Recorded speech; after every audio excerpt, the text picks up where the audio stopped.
E muito bem-vindo à segunda aula da maratona Supere a Depressão. Eu sou Marco Antônio Abud, sou médico psiquiatra pela Universidade de São Paulo e é com uma imensa satisfação que eu recebo você para essa série de aulas. O objetivo dessa sequência de aulas, dessa maratona, é que você possa entender e conseguir identificar, conseguir analisar, pescar os sintomas da depressão, aprender como ela age no seu corpo para causar o sofrimento paralisante que ela nos traz e para que eu possa te mostrar as estratégias que mais funcionam para que você consiga superá-la. Na primeira aula, nós conversamos sobre o imenso impacto que a depressão causa no mundo, causa no nosso país. Aprendemos o que é de fato a depressão e você ficou um expert, você conseguiu ver todas as causas e os motores que fazem com que a pessoa comece e mantenha a sua depressão. E eu preciso agradecer muito a todos vocês que comentaram sobre a aula. Eu fiquei muito animado, muitos comentários, muitos elogios que eu recebi. Eu agradeço realmente com todo o meu coração. Na aula de hoje, nós vamos falar sobre os sintomas da depressão. Isso é, como que uma pessoa deprimida de fato se sente.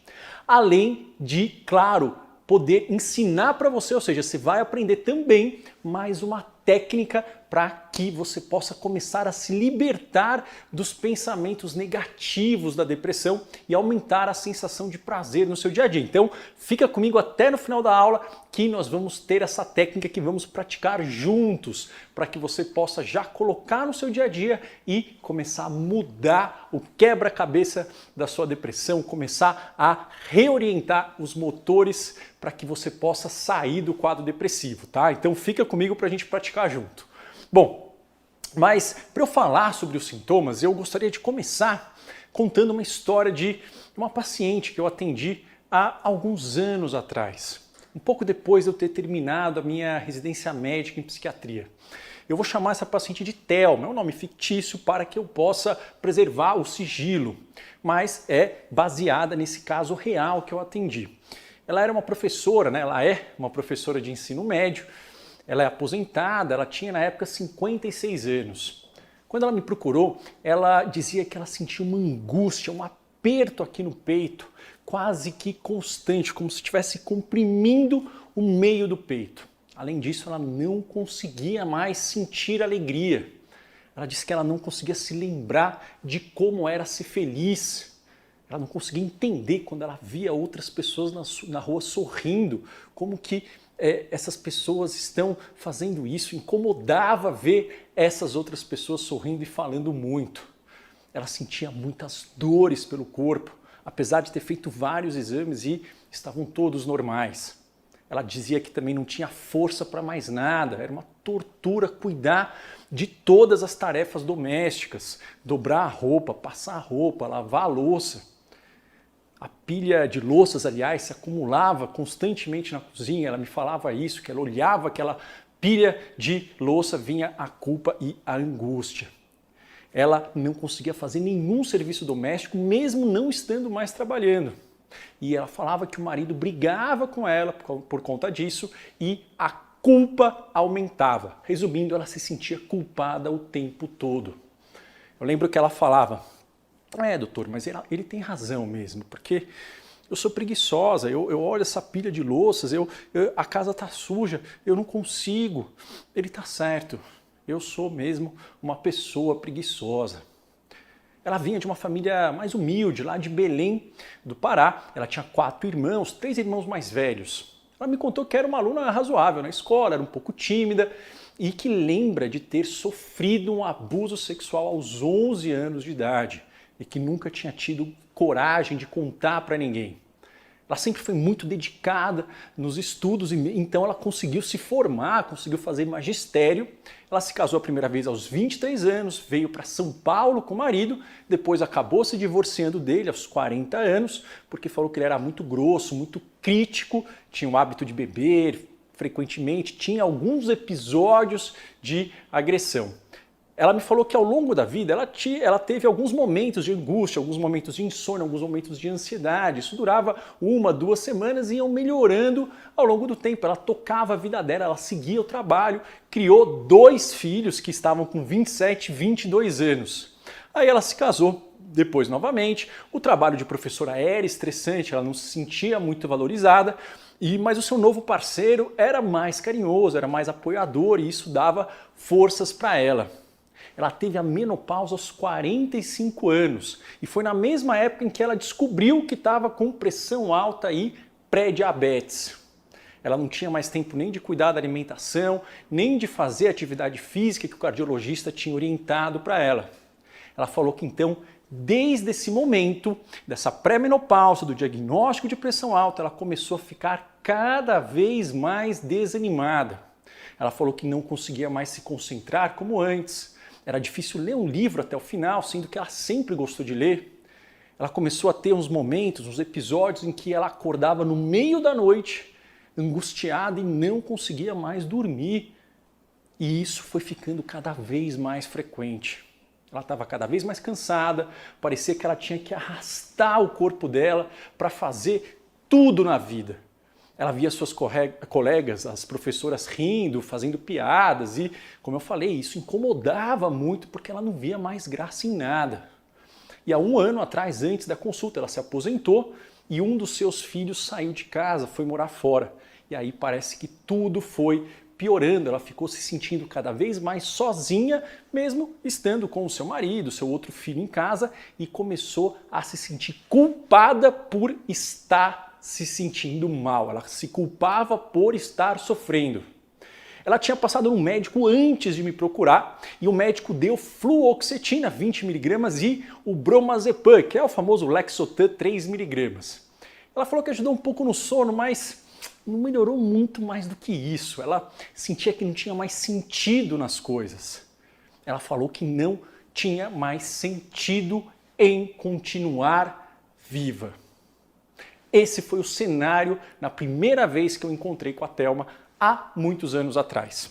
A gente fez algumas mudanças na medicação e o que a gente fez com isso foi que ela conseguiu melhorar um pouquinho da angústia e um pouquinho da energia, mas ela não estava totalmente bem, mesmo a gente mudando a medicação.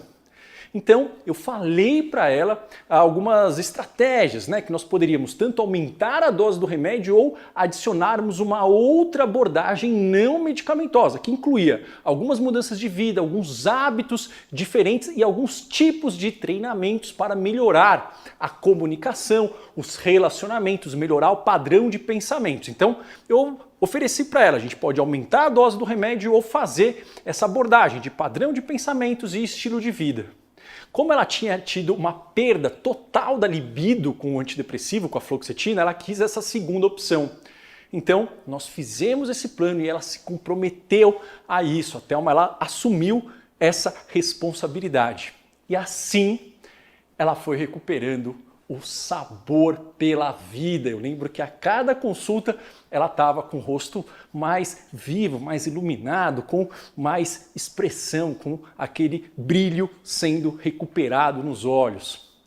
Hoje, faz alguns anos que eu atendi a Thelma, se eu não me engano, vai fazer aí a última vez que eu atendi foi há uns 3, 4 anos atrás. Eu fiquei acompanhando ela durante um tempo e eu posso dizer que ela está de alta. Nós conseguimos desmamar gradualmente as medicações. Ela me falou que está fazendo uma pós-graduação online em administração para ajudar o marido no comércio que eles têm.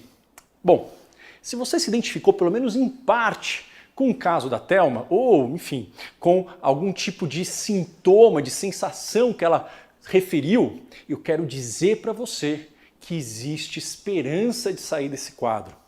Um passo importantíssimo para que nós possamos começar a trilhar o caminho da recuperação é aprendermos a identificar, conhecer os sintomas da depressão, o tipo de depressão que pode estar acontecendo tanto com a gente quanto com alguém próximo de nós.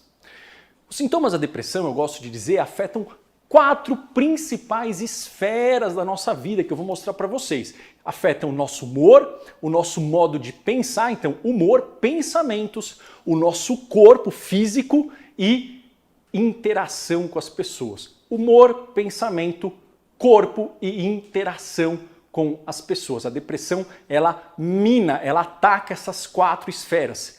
Vamos olhar de perto cada um desses aspectos. Então, primeiro é o humor.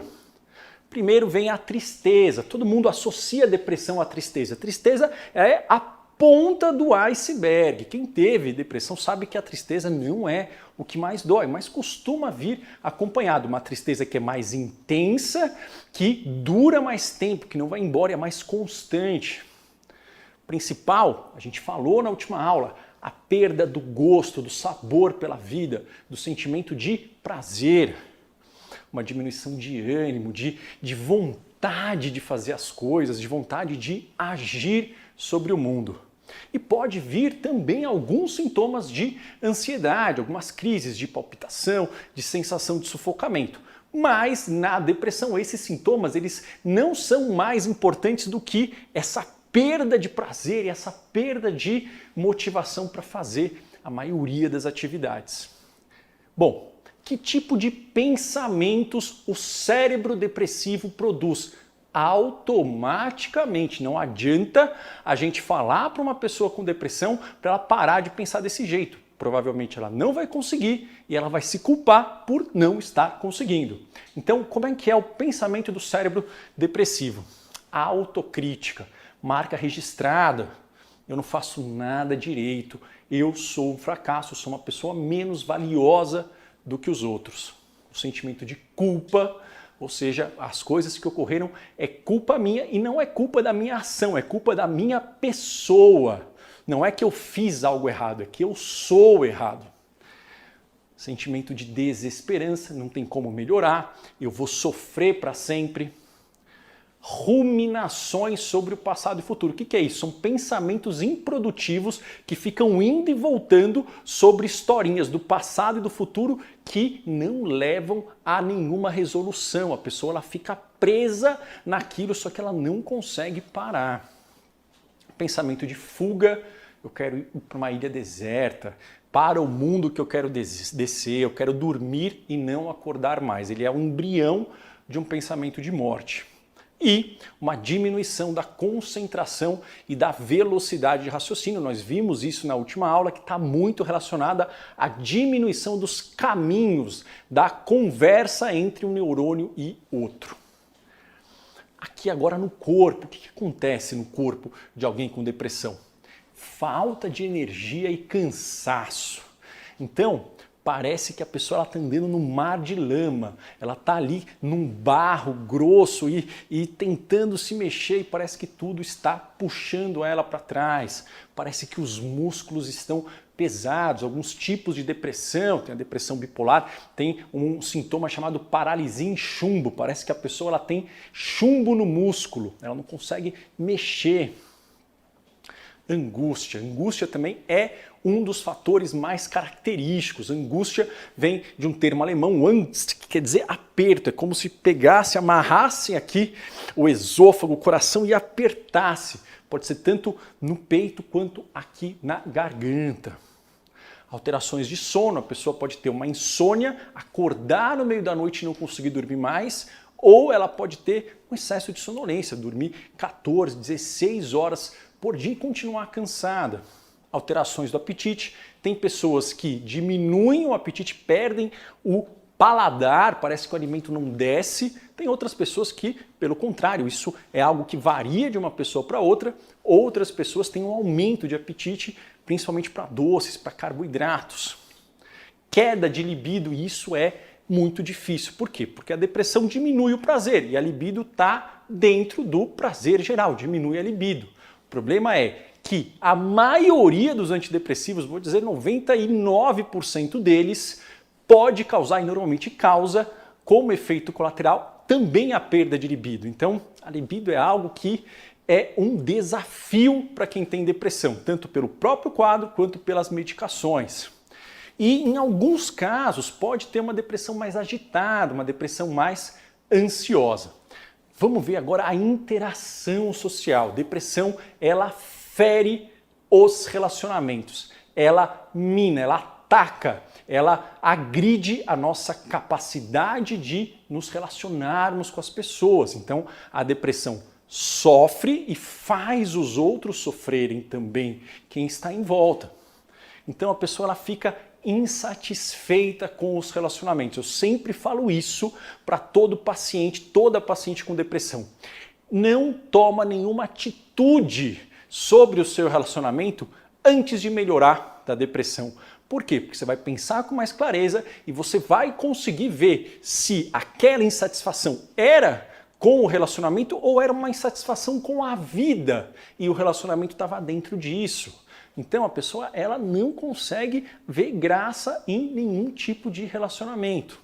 Ela tem um sentimento de solidão, mesmo tendo relacionamentos às vezes significativos, de repente parece que a pessoa sente que ela está sozinha e que ela, digamos, o sofrimento dela não é compartilhado por ninguém, ninguém entende.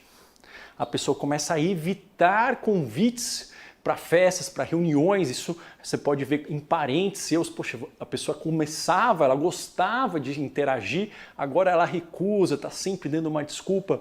Isso é um sinalzinho, um sinal amarelo, um sentimento de inferioridade. Por mais que a pessoa às vezes conquiste coisas, isso a gente vê às vezes em depressões de pessoas com alto funcionamento, a pessoa conquista, mas parece que tem ali uma ameaça rondando ela, dizendo que ela é inferior aos outros, ela se sente menos do que outras pessoas. Uma falta de vontade e de energia para interagir com os outros, mesmo quando tem oportunidade. Então a pessoa com depressão se sente sozinha, se sente abandonada, mas quando ela tem a oportunidade, ela também não tem forças, não tem motivação para essa interação. Bom, o que é interessante a gente entender? Além desses sintomas, então, que a gente falou, né, no humor, no pensamento, no corpo e na interação social, ou seja, a depressão ela é muito mais do que uma tristeza. Quem fala que a depressão é uma tristeza mais intensa, a pessoa não tem a menor ideia do que é um quadro depressivo. A pessoa nunca viu, nunca ouviu, nunca sentiu isso. Quem sente sabe que isso não é algo que conseguimos melhorar com, vamos colocar uma força de vontade. Nós precisamos de uma estratégia diferente. Mas, além desses sintomas, é importante também entender que a depressão ela tem níveis de profundidade, ela tem níveis de gravidade. O que isso quer dizer? Quer dizer que o número de sintomas e a força desses sintomas são diferentes de pessoa para pessoa. Então, cada pessoa tem o seu tipo de depressão. Então, existe uma depressão leve, onde a pessoa ela diminui um pouquinho, aqui está representado por essa linha amarela, uma depressão moderada e uma depressão mais grave, mais intensa. Bom, vamos ver cada um desses quadros para você poder começar a descobrir qual é o nível que pode ocorrer com você ou com o seu familiar, com o seu ente querido que possivelmente também está sofrendo com quadro depressivo. Então, a depressão leve, como é que a gente pode ter uma pista que a depressão leve está ocorrendo na sua vida? Você tem alguns daqueles sintomas que eu falei, tristeza, um pouco de angústia, tem alguma dificuldade para dormir, acorda no meio da noite. Agora, o que é o principal? Você consegue fazer as atividades do seu dia a dia, tanto em relacionamento, sair para jantar, algum convite, você consegue fazer. Você consegue trabalhar, só que você precisa de mais esforço. Então você tem que ir, entre aspas, arrastado. Então você está indo, você não vê graça, mas dá para ir, mas você tem que se arrastar. É uma barreira, uma montanha que você tem que atravessar para conseguir fazer as atividades do seu dia a dia. Então isso é um quadro leve. Tanto as atividades profissionais, pessoais e sociais. Poxa, eu não quero ir, eu tenho que ir naquele encontro, naquele convite, naquela reunião. Pai, eu vou, mas vai com peso. É difícil, mas você consegue ir. Moderada, você tem mais sintomas, muitos sintomas e às vezes você deixa de fazer atividades que você precisava fazer, tanto do ponto de vista profissional, pessoal, social. Você começa a ter faltas no seu trabalho, você começa a atrasar algumas coisas para entregar, igual a Thelma, você começa a deixar alguns serviços de casa para serem feitos, você começa a postergar, não consegue, começou a não dar conta de fazer algumas coisas. Então estava difícil, você estava conseguindo, aqui você já, algumas coisas você não consegue, você começou de fato a ter prejuízos objetivos no seu funcionamento. A depressão é algo que prejudica quanto a gente consegue funcionar. E nós temos a depressão severa ou grave, onde a pessoa tem quase todos aqueles sintomas e a pessoa não consegue fazer quase todas as atividades diárias. Então a pessoa ela não consegue trabalhar, ela não consegue sair da cama, ela não consegue organizar o raciocínio dela, ela se afastou quase que completamente da esfera social. A pessoa não consegue mais cuidar de si, às vezes ela deixa de tomar banho, ela deixa de se alimentar, de fazer cuidados básicos, às vezes, de higiene. Por que eu coloquei esses três aqui? Para a gente poder entender o impacto que a depressão pode causar na nossa vida. Ela não é brincadeira, mas o que eu gostaria que vocês fixassem disso daqui? Que somente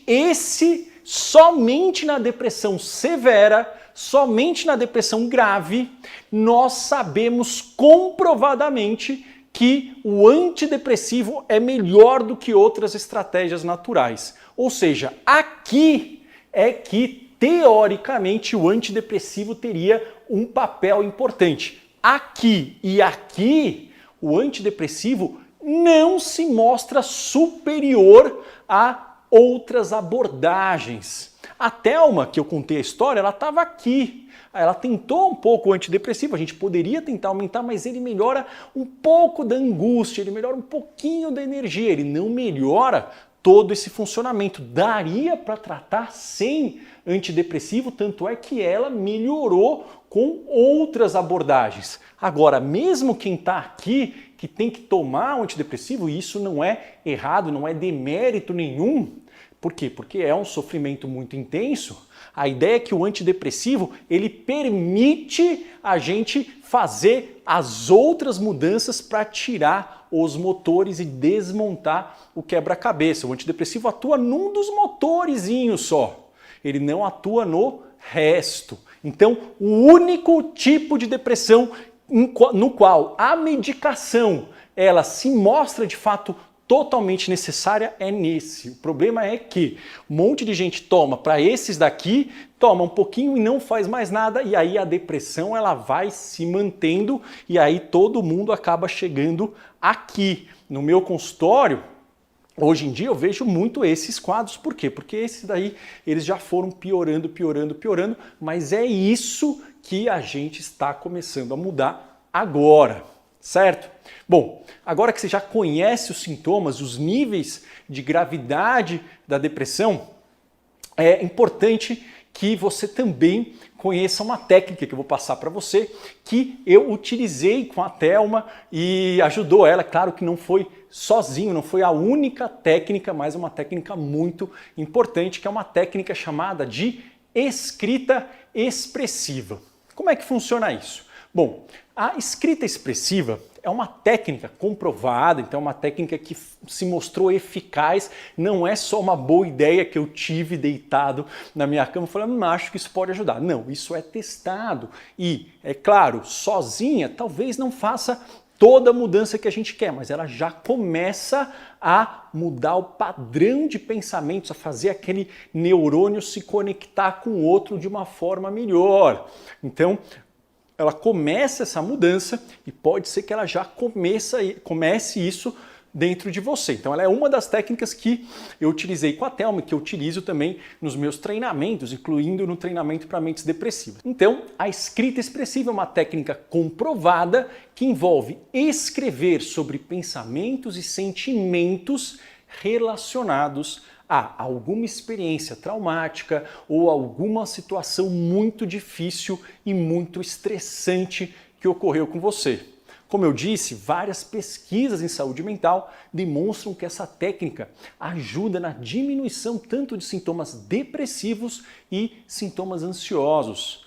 Por quê? Porque quando nós escrevemos, nós estamos trabalhando 3 processos cerebrais. Nós ativamos o nosso córtex pré-frontal, que é a área que regula, que inibe as emoções negativas. 2, nós organizamos os pensamentos e aí a gente para com aquela ruminação, que é aquela ida e volta de pensamentos que são improdutivos.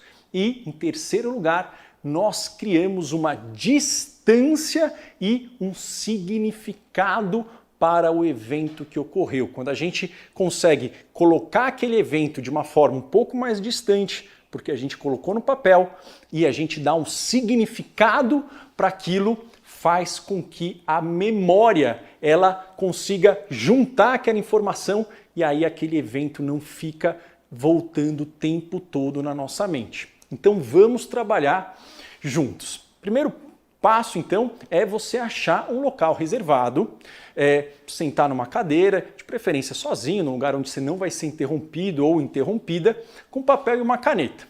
Aí você vai pegar um cronômetro no seu celular, pode ser no relógio de pulso mesmo, não tem problema, e você vai marcar 10 minutos, certo? Perfeito. Então você colocou lá, olha, vou contar 10 minutos. Nos primeiros 5 minutos, ou seja, na metade do tempo, o que você vai fazer? Você vai pensar em algum evento, alguma situação estressante, traumática, que foi importante para você, alguma situação que tenha afetado você de uma forma intensa. Pode ser algo recente, pode ser algo antigo, não tem problema. Você vai pensar sobre isso e começar a escrever todos os pensamentos e todas as emoções que comecem a aparecer.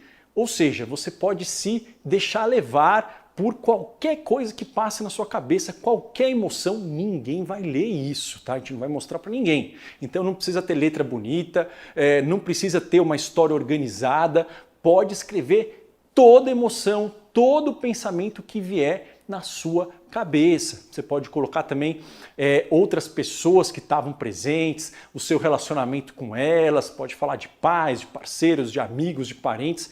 Não tem limitação sobre o que você pode escrever. Isso vai ficar só para você. Então, durante 5 minutos, você vai pensar nesse evento traumático, importante, que te marcou e vai escrever, colocar lá qualquer pensamento e qualquer emoção, raiva, angústia, ansiedade, tristeza, medo, qualquer sensação e pensamento que venha na sua cabeça, ok? Perfeito. Então, depois que passou 5 minutos, você faz 5 minutos, eu gosto de deixar um alarmezinho no meu celular, tá? Mas você pode marcar também no relógio de pulso. Passou 5 minutos, opa, parou de escrever. A ideia é que esse papel você não precisa guardar, você pode jogar fora, pode queimar, ou então, se você quiser, você pode guardar no local onde só ninguém vai ler, só você sabe que está lá, tá bom? Ok. Agora a gente vai para a segunda parte do exercício. Eu quero, então, você vai pegar um outro papel, esse papel você pode ou jogar fora ou você vai guardar num lugar que é privado. Aí você vai pegar um outro papel. Aí na segunda parte, a ideia é que você traga à sua mente a experiência, ou mais de uma experiência, mais intensa, mais maravilhosa da sua vida. Que você pense no momento ou nos momentos mais felizes, de mais alegria que você já teve, mesmo que você nesse momento não esteja sentindo isso, tá? Então, por exemplo, você pode pensar quando você foi pai, quando nasceu seu filho, quando você passou numa prova, quando você passou num concurso, quando você recebeu uma aprovação da sua família, quando você se casou, enfim, mesmo que você não sinta isso nesse momento, tente pensar em uma situação da sua vida que foi interessante. Não precisa ser nada significativo, como eu falei também. Pode ser um show de uma banda favorita que você gostava e você foi muito legal. Pode ser um filme que você queria ver muito, você viu, foi incrível. Pode ser uma viagem. Algum momento em que você lembra que sentiu alegria. Traz isso na mente e tente imaginar o que você estava sentindo, o que você estava vendo, o que você estava vestindo, com quem você estava. Então você traz isso, coloca o cronômetro por mais 5 minutos e você vai escrever também da mesma forma. Qualquer pensamento, qualquer sentimento que apareça na sua mente, no seu corpo, que esteja ligado a esses momentos de alegria. Pode escrever, se você puder, os detalhes, olha, lembrar com quem você estava, como é que era, qual a hora do dia, qual que era, né, a sensação, né? Pode ser, poxa, a primeira vez que eu levei meu filho para Disney, que ele olhou aquela carinha, aí você coloca aquela carinha de felicidade, aquele pulo dele, enfim, colocar este momento, lembrar e colocar tudo que você lembrar, pode ser mais do que um, você faz isso por mais 5 minutos. E quando terminar, esse papel você pode fazer a mesma coisa do que você fez com o outro. Ou você pode se livrar, pode jogar fora, ou você pode guardar. E aí você vai fazer isso. Eu queria que você observasse ao longo do seu dia o que você sentiu após esse exercício e eu queria que você mandasse isso nos comentários. Tente começar a fazer e veja se isso causa, pode ser que sim, pode ser que não, é um início, se isso causa já alguma mudança nos seus sentimentos. Bom, na aula de hoje nós aprendemos muito, você conheceu um por um os sintomas da depressão, você aprendeu sobre os níveis de intensidade da depressão e ainda você aprendeu uma técnica de escrita expressiva que você pode colocar em prática a partir de agora. Mas nós temos ainda muito a aprender, muitas outras técnicas, muitas outras informações. Afinal, falta de fato nós aprendermos o ponto principal, como nós podemos tratar e superar a depressão de uma vez por todas. E é exatamente sobre isso que eu vou falar na próxima aula, na terceira aula da maratona. Então marca na sua agenda, coloca um alarme no seu celular para você não esquecer. Se você tiver alguma dúvida sobre a aula de hoje, também comenta aqui logo abaixo, deixa a sua opinião sobre o que você está achando dessas nossas aulas.